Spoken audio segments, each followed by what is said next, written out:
সম্মানিত আশিকের রাসূলেরা, ইতিপূর্বেই আপনারা অবগত হয়েছেন বারের রবিউল ঈদে মিলাদুন্নবী সাল্লাল্লাহু আলাইহি সাল্লাম অনুষ্ঠান উদযাপিত হবে।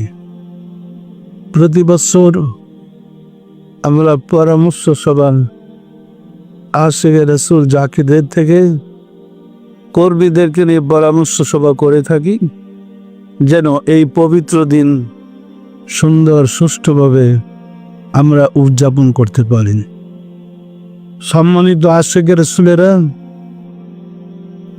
তো আমি অন্যান্য বৎসরে খেদমতে যে যেখানে দায়িত্ব পালন করতেন, আজকের দিনে যদি তাদেরকে দায়িত্ব বুঝায় দেয় চলবে কি? সম্মানিত আশিকের রাসূলেরা, অন্যান্য বছর যাকে যে দায়িত্ব দেওয়া হতো, আজকে আগামী ঈদে মিলাদুন্নবী কার্যক্রম সুষ্ঠুভাবে পরিচালনা করার জন্যে এবং রাসূলের গোলামি করার জন্য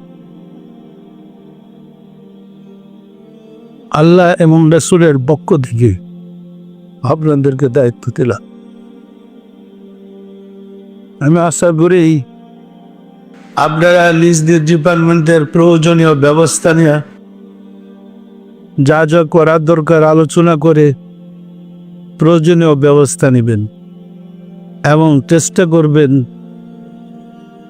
বিশ্ব আশিকের রাসূল সাল্লাল্লাহু আলাইহি ইসলামের একটা অংশ ঈদে মিলাদুন্নবী সাল্লাল্লাহু আলাইহি ইসলাম উদযাপন করার জন্যে। আল্লাহ আপনাদের সহায় হন। আমিন।